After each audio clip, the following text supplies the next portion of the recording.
జై శ్రీరామ్. అందరికీ నమస్కారం. వెల్కమ్ టు న్యూస్ అఖండ. నేను మీ కస్తూరి శ్రీధర్. మిత్రులారా, నేను ముందుగా ఈ వీడియో చెప్పడానికి ముందుగా మిమ్మల్ని ఒక ప్రశ్న అయితే నేను అడగదలుచుకున్నా. ఎవరైనా సరే మనం సంసారం చేసి ఇల్లు ఉంటుంది, ఏది మన ఇంటిని పడగొట్టి ఆ ఇంటి పునాదుల మీదనో లేకపోతే ఆ ఇంటి గోడల మీదనో మరొకరు వచ్చి ఆ ఇల్లు మీద ఏదో కట్టడమో లేకపోతే ఇంకేదో చేయడమో ఏదైనా చేస్తే మీరు ఊరుకుంటారా? ఊరుకుంటారా అంటాలే, ఎవరు ఊరుకోరు కదా. మరి మన కళ్ళతో మనం చాలా ఇలాంటివి చూస్తూ ఉంటాం. ఏది మన దేవీ దేవతలకు సంబంధించిన మన దేవాలయాల పైన, అంటే ఆ దేవాలయాలను పడగొట్టి పాక్షికంగా ధ్వంసం చేసి ఆ పునాదుల మీదనే ఆ గోడల మీదనే ఎన్నో చోట్లయితే మసీదులను అయితే నిర్మించారు. అవునా కదా? వీటి గురించి మీకు చాలా విషయాలు తెలిసి ఉంటాయి, చాలా వార్తలు వినుంటారు. చివరికి ఏది ఇప్పుడు వారణాసిలోని జ్ఞానవాపి మసీదు ఉన్నది కదా, కళ్ళు కనిపించే వాళ్ళకే కాదు, కనిపించిన వాళ్ళు కూడా గోడ మీద చేతులు పెట్టి అలా తవిడితే అర్థమైపోతుంది. ఎందుకు అక్కడ ఆ ఆలయ నిర్మాణం కావచ్చు లేకపోతే ఆ దేవీ దేవతల విగ్రహమూర్తులకు సంబంధించి ఆ ఆనవాళ్ళు అట్లా తడివినా కూడా అర్థమైపోతాయి. ఏది చూపు లేని వాళ్ళకి కూడా. కానీ మన దౌర్భాగ్యం ఏంటంటే, ఒరే స్వామి అది మసీదు కాదురా నాయన, అది మా గుడిరా నాయన అని చెప్పేసి మనం కళ్ళెదుట సాక్ష్యం కనపడతా ఉన్నా కూడా మనం న్యాయ పోరాటం చేయాల్సి వస్తుంది. అంటే చట్టంలో ఎన్ని లోసుగులు ఉన్నాయో దీన్ని బట్టి మీరు అర్థం చేసుకోండి. అదేవిధంగా ఇప్పుడు జ్ఞానవాపి మసీద్ ఎట్లయితే ఉండాదో సంబాల్ మసీద్ అని చెప్పేసి నేను రీసెంట్గా ఒక వీడియో చేసిన. దానికి సంబంధించి ఇంకొక కీలకమైన అప్డేట్ అయితే మీ ముందుకు తీసుకొచ్చిన.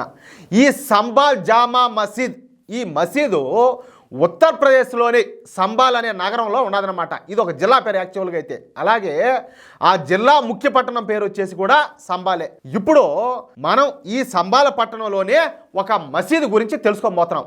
ఏది అసలు అది మసీదు ఎట్టయింది, ఏంది దానికి అత్తయింది, దాని కహాని ఏంది అనేది మీకు మళ్ళీ ఒకసారి మీకు తెలియజేసే ప్రయత్నం చేస్తా.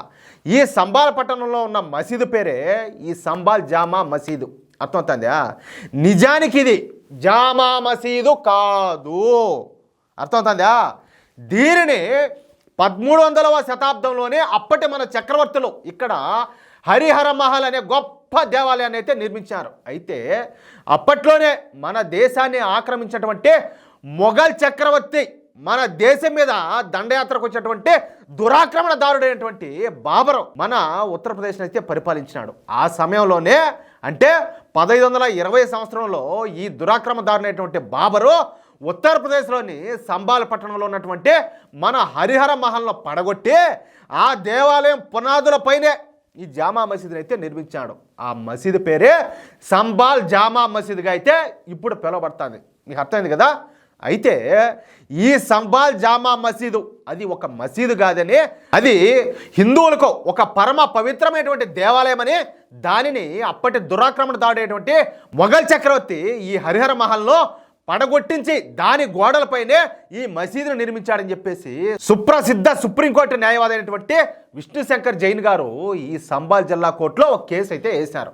ఇక విష్ణుశంకర్ జైన్ గారు చెప్పింది అక్షరాల నిజమని మరికొన్ని హిందూ సంఘాలు కూడా కోర్టులో అయితే పిటిషన్ అయితే దాఖలు చేశారు. ఓకేనా?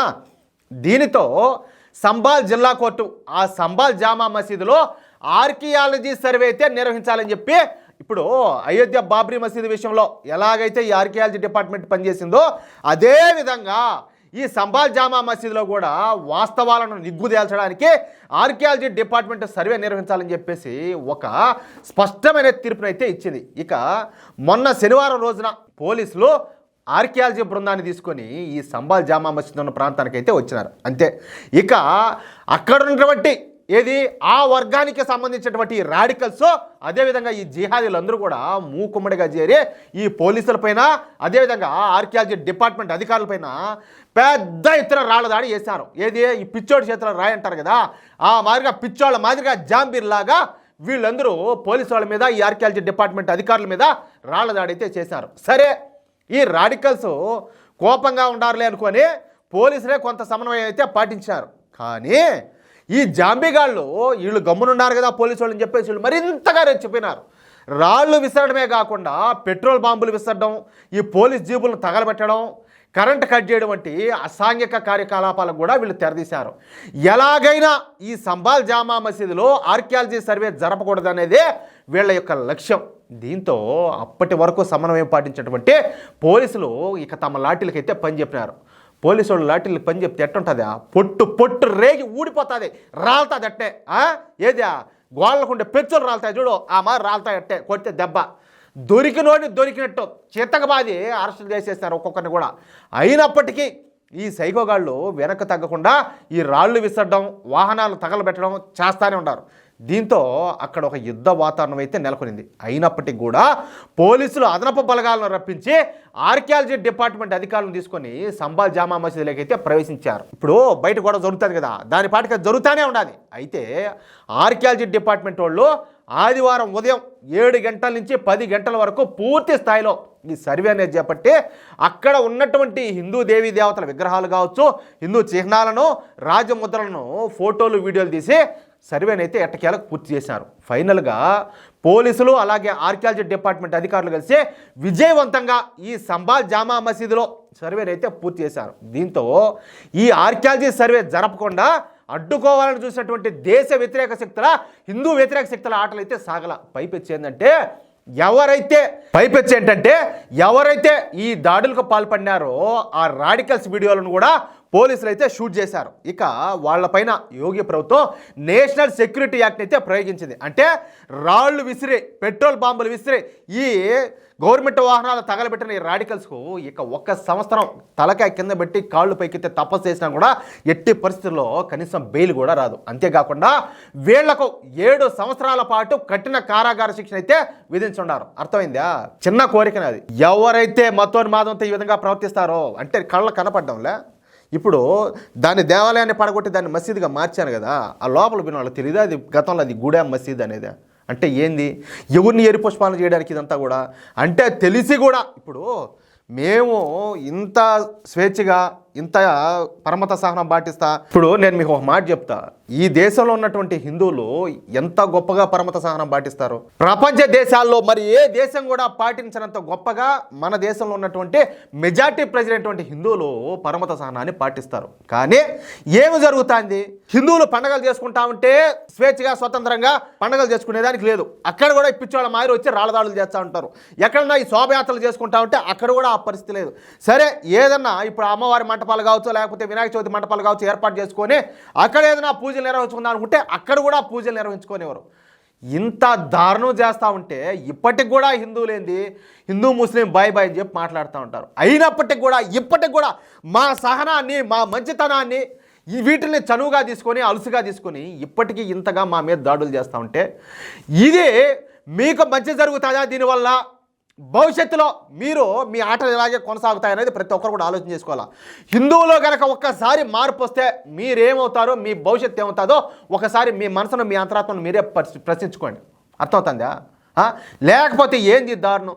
మా గుళ్ళను పడగొట్టి మసీదులుగా మార్చి, ఒరే స్వామి అది మా గుడిరా నాయన, కాదు మా పెద్దలు, మా పూర్వీకులు కట్టిన గుడి అది, దాన్ని మారు చేశారా స్వామి, ఏంద్రా ఈ అన్యాయం అని చెప్పని అడిగితే రాళ్ళ దాడులు చేస్తారా? అది కూడా మేము వచ్చి ఏంది చట్టరీత్యానే మేము పోరాటాలు చేస్తా ఉన్నాం, కానీ వచ్చి రాళ్ళ దాడులు చేస్తారా? అలాంటప్పుడు మా గుడి పునాదుల్ని కాదు ధ్వంసం చేసి మా గుళ్ళను కూలగొట్టి వాటి మీద మసీదులు నిర్మాణం చేస్తే ఇంకా మేము ఎలా రెస్పాండ్ అవ్వాలో ఒకసారి ఆలోచించండి. మేము ఎలా రెస్పాండ్ అవ్వాలా? మేము మీ మీద ఎలాంటి దాడులు చేయాలా? కానీ మేము దాడులు చేయాలని చెప్పి మేము కోరుకోవడంలా, చట్టరీత్యా న్యాయ పోరాటం చేస్తాం. కానీ ఇక్కడ ఏం జరుగుతుంది? కాబట్టి పరమత సహనం పాటించాల్సింది కేవలం ఈ దేశంలో హిందువులు మాత్రమే కాదు, ఈ దేశంలో పుట్టిన ఏ మతస్థుడైనా వాళ్ళు ఎవరైనా కూడా పరమత సహనాన్ని పాటించాల్సిందే. అంతగా మేము పాటించలేమనుకుంటే ఆల్రెడీ ఒక మొక్కను ఇసిరి పారదొబ్బిన పాకిస్తాన్ రూపంలో ఎవరన్నా కావాలంటే అది దొబ్బుకోవచ్చు, ఏ చింత ఏంలే, ఇబ్బంది ఏంలే.